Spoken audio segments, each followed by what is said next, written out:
اپنے ایمان سے بتانا افغانستان والے 80% دیوبندی ہیں یا نہیں؟ بولو. معاف کر دیا عالمی استعمار نے انہیں؟ بولو. کنڑ والے سارے اہل حدیث ہیں یا نہیں؟ معاف کر دیا انہیں عالمی استعمار نے؟ بولو.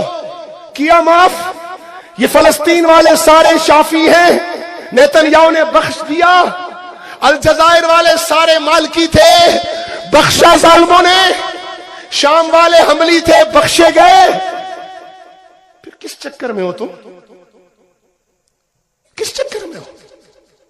کہاں ہے امت محمد؟ کہاں ہیں وہ لوگ جو کہیں لبیک اللہم لبیک، اے اللہ ہم تیرے لیے حاضر ہیں؟ کہاں ہیں وہ لوگ جو کہیں لبیک یا رسول اللہ، لبیک تیری حرمت، تیری عزت، تیرے ناموس، تیرے دین، تیرے قرآن کے لیے، تیری شریعت کے لیے حاضر ہیں یا رسول اللہ، حاضر ہیں؟ کہاں ہیں وہ؟ کہاں ہیں وہ جو امت کو کہیں، جو کشمیر کے اس معصوم بچے کو کہے اے میرے بچے تیری آنکھوں میں مایوسی نہیں رہے گی، امت کا لشکر قومیت، لسانیت، صوبائیت، جغرافیت کو روند کر سری نگر پہنچے گا؟ کہاں ہے وہ جوان؟ کشمیر زندہ باد، پنجاب زندہ باد، جیے بلوچ، جیے سرائکی، جیے پنجابی. اور تم تب جیو گے جب اسلام زندہ ہوگا. کس چکر میں امت کو ڈال دیا؟ کہاں ہیں جنہوں نے کہا تھا انا العرب انا الترک، قومیت کا نعرہ لگایا تھا نا؟ مجھے آج شاہ فیصل شہید مرحوم یاد آ رہے ہیں. انہوں نے کہا تھا مسلمانوں چھوڑ دو مسلک پرستی، سارے مسلک ہمارے ہیں. چھوڑ دو جغرافیہ پرستی، سارا جہاں ہمارا ہے. چھوڑ دو زبان پرستی، ساری زبانیں میرے اللہ کی پیدا کی ہوئی ہیں. آج قدس خطرے میں ہے. یہ شاہ فیصل شہید اس وقت پکارا تھا، آج قدس خطرے میں نہیں، آج قدس کی بربادی کے منصوبے ہیں. پہلے کہا تھا اگر فلسطین گر گیا تو پھر لبنان بھی گرے گا، پھر مصر بھی گرے گا، پھر کویت بھی گرے گا، پھر بحرین بھی گرے گا، پھر امارات بھی گرے گا، پھر سعودیہ بھی نہیں بچے گا. لگ گیا نمبر یا نہیں لبنان کا؟ فارمی مرغیاں مت بنو اللہ کا واسطہ. میرا سینہ اس وقت بہت کھل جاتا ہے، چوڑا ہو جاتا ہے جب میں اس امت کے مسالک کے تمام علماء کو ایک اسٹیج پر دیکھتا ہوں. ان خوبصورت بلند و بالا پہاڑوں پر بسنے والے کشمیر کے غیرت مند مسلمان بھائیوں، دوستوں اور بزرگوں، ہمارا جو کچھ ہے، ہمارے پاس جو کچھ ہے، یہ سب میرے آقا کریم صلی اللہ علیہ وسلم کا صدقہ ہے. تیری نسبت نے بخشا ہے مجھے طرز حیات، تیری نسبت نے بخشا ہے طرز حیات. تیرا نہ ہوتا تو سگے دنیا ہوتا. نہیں سمجھے؟ یہ شاعر کا تخیل نہیں ہے. یہاں مختلف علماء کرام بیٹھے ہیں. میرا سینہ اس وقت بہت کھل جاتا ہے، چوڑا ہو جاتا ہے جب میں اس امت کے مسالک کے تمام علماء کو ایک اسٹیج پر دیکھتا ہوں. 9/11 کے بعد عزم کیا، پھر ایک مرتبہ روزہ رسول صلی اللہ علیہ وسلم پر حاضری دی تو ارادہ اور عزم کیا.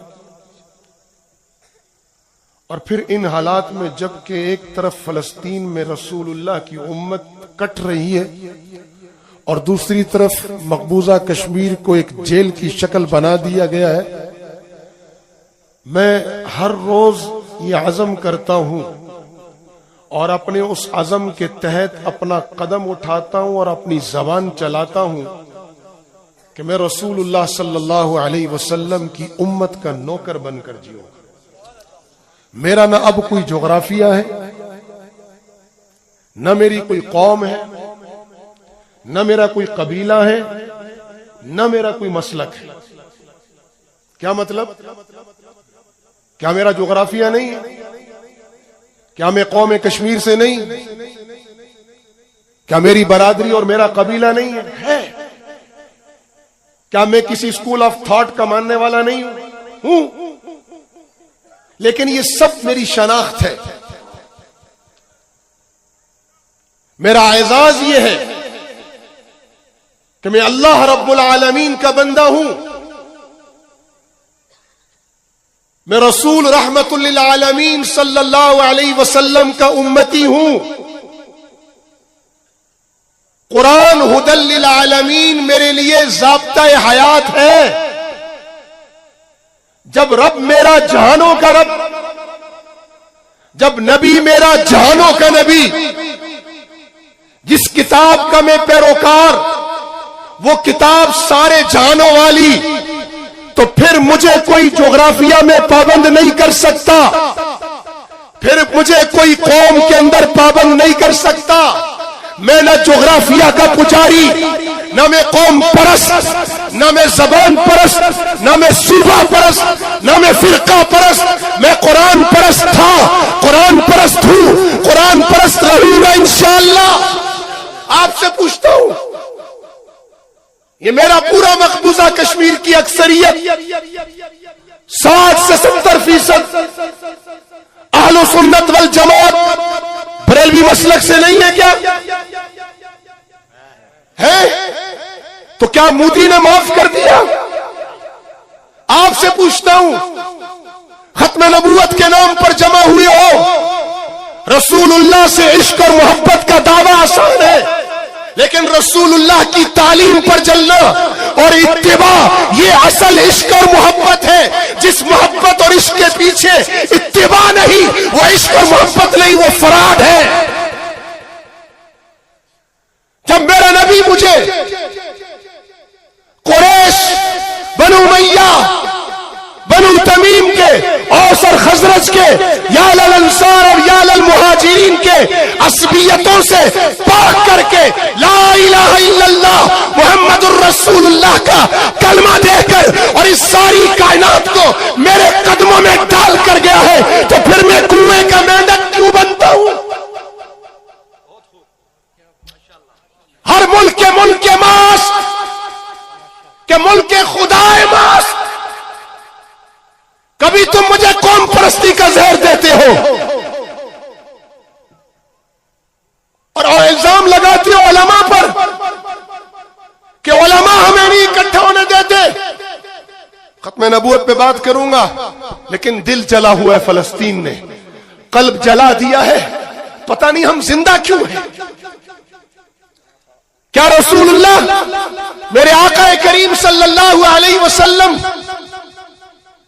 کو آج وہ نبی جو ایک اونٹ کے بھوک کے بلبلانے پر تڑپ اٹھا، مالک کو بلا کر تنبیہ کی، آج اس نبی کی امت کا ایک فرد وہ مصر کے بارڈر پر کھمبے پہ چڑھ کر اہل مصر کو مخاطب کر کے ضمناً 1.5 ارب امت کو مخاطب کر کے کہہ رہا ہے، ظالموں اگر اسلحے سے، اگر دوائیوں سے مدد نہیں کر سکتے، اس نبی کے ماننے والے ہو جس نے اونٹ کی بھوک برداشت نہیں کی تھی، جس نے اونٹ پر ظلم برداشت نہیں کیا تھا، میں اس نبی کا امتی تم سے اپنے لیے نہیں، اپنے بھائی کے لیے روٹی کے لقمے کی بھیک مانگ رہا ہوں.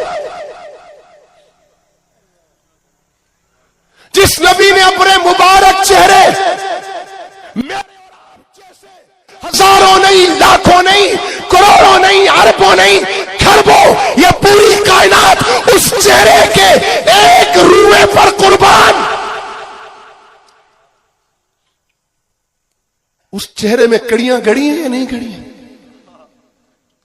جس چہرے سے سورج نے روشنی پائی، جس چہرے سے چاند نے نور پایا، جس چہرے سے کائنات منور ہوئی، جس چہرے کو سدرۃ المنتہا کی بلندیاں ملی، کیا وہ چہرہ، اس مبارک چہرے میں کڑیاں نہیں گڑی؟ ان مبارک دانتوں کو شہید نہیں کیا گیا؟ کیا اس مبارک پیٹ پہ پتھر نہیں بندھے؟ کیا اس پر اوجڑیاں نہیں ڈالی گئی؟ وہ قیامت کے دن کیا پکارے گا؟ یا بریلوی، یا دیوبندی، یا اہل حدیث نہیں، وہ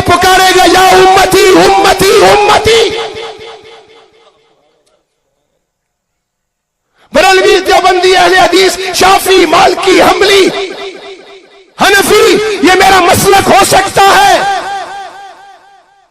میں اللہ کی قسم کھا کر کہہ رہا ہوں، ابو حنیفہ، امام احمد بن حنبل، امام مالک، امام شافعی اپنی علمی خدمات کی بنیاد پر انہوں نے میرے رسول اللہ کی ہر ادا کو محفوظ کیا۔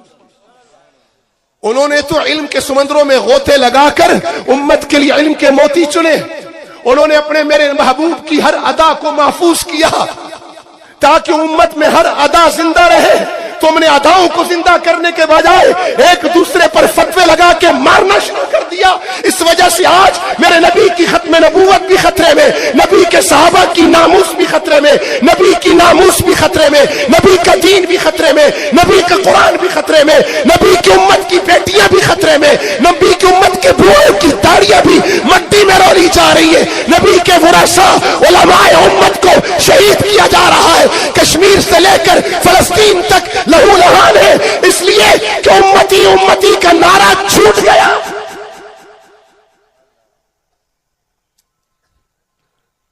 انہوں نے تو علم کے موتی چنے۔